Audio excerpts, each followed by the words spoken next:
everywhere. You're hearing it from every source possible. It's recession time. Look, they're heading you yet again with something you hear quite consistently. We're hearing it a lot as of late. Everywhere you look, recession is likely. New York Times, recession. Garbage pop-up ads from Carl Icahn, one of the greatest investors out there, says we very well could be a recession, by the way, and this is obviously as of today is when this article was published. Carl Icahn says very well could be a recession. We've got a bunch of terrible things contributing towards recession. We're talking about inflation rates like we've not seen. I mean, this is ridiculous here. You look on a 25-year stack, and seeing these rates is incredible. It's numbers we haven't seen in a long, long time. So, price of goods continuing to rise. Goods including oil. Price of oil, look over the last 5 years, a massive increase over where we saw oil even back, 4 years ago, 5 years ago. At one point in 2020, oil was, it went negative. Barrels of oil went negative for a second. But guess what? Right now, it's at ridiculous highs right now. Ridiculous highs. And obviously, look at the levels, folks. We're back into the 2012-2014 range. But not good, not good. Could go higher, obviously. You see recession back in financial crisis back in 2008.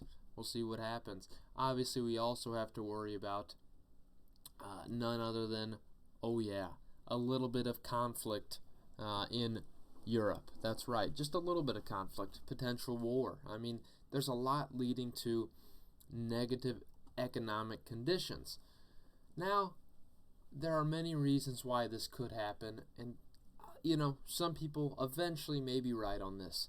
At the end of the day, the true story is no one will ever predict what's going to happen with the economy. They're not going to predict it right. No one actually knows. There's many things that are going against this theory of potential recession. And this would be none other than the Fed. Jerome Powell says inflation's too high and they will be doing any necessary steps that it takes to address inflation. If it means increasing rates significantly more than anticipated prior, instead of moving by 0.25 basis points, or really I guess 25 basis points, they may even increase it 50 basis points at meetings. It just depends on what they need to do to get rid of inflation. There's negatives and there's positives. So, one good thing that can help prevent inflation from further growing is further development on supply chain issues we've been having over the last year. As hopefully we stop a lot of these restrictions,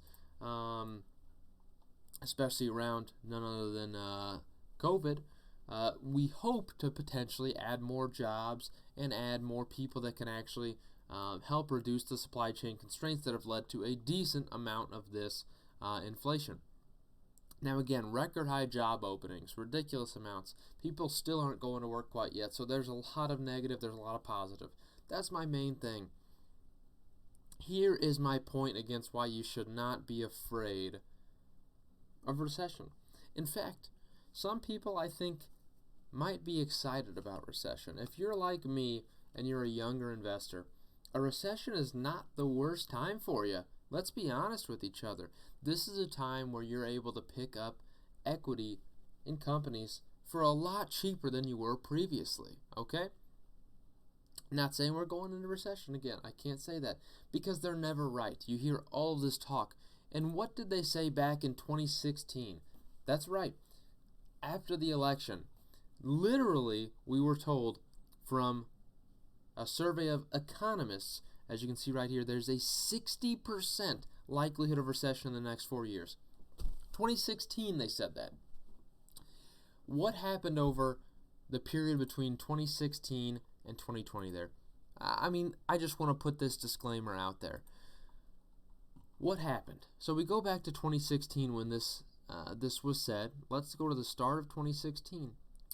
What happened between, let's say, January of 2016, and we can get there. We can get there, I promise, folks. January 2016, that's right, and January of 2020. A 72% rise in the span of 4 years. 72% gain that you missed out on because of economists potentially straying you out of the market. They told you to stay away and wait for your time. It didn't happen, folks. It didn't happen. 72% gain over a 4-year period. These people just aren't right. I gotta be honest. Now, could it happen? Yes. And this is why I say you don't be fearful.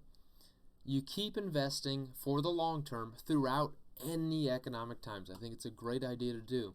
And that is the entire point of why you have cash on the sidelines. In case you were to reach a recession type environment, this is when you have cash on the sidelines, because you can respond very positively. If we zoom this back out, when we saw a big dip here in the initial surge of the pandemic, we saw a massive plunge of really 40+% in the span of a month, right?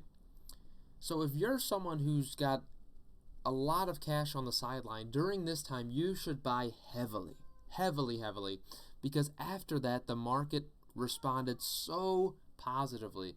And over that span from really just over the period of a year and a half, we saw 100+% returns in around a year and a half's time.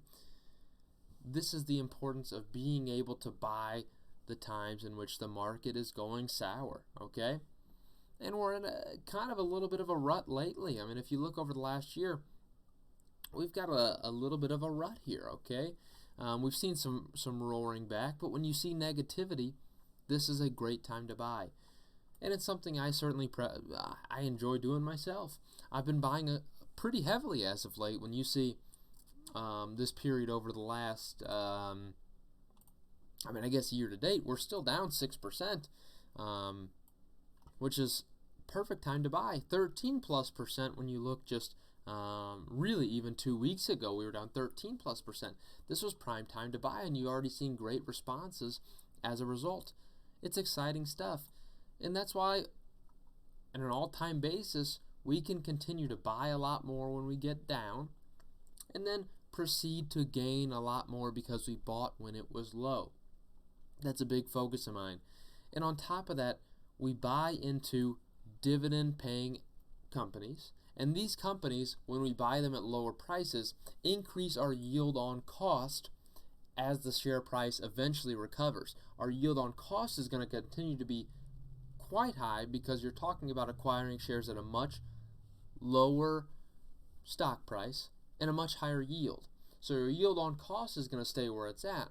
So if the yield on the company falls because the share price grows up, well, guess what? Your yield still stays the same, folks, because you bought it at a cheaper level. So the ultimate thesis behind this, folks, is don't listen to the fear. Don't listen to any of this fear. Just keep cash on the sideline. You have to. And continue to invest. Set a normal strategy for yourself in which you're continually investing, whether it be every week or every month, a set amount. And then when the buying opportunities present themselves, that's when you put your extra cash on the sideline into the market and you benefit from it. So folks, don't be afraid. You need to be smart in this market. I hope you have a great day.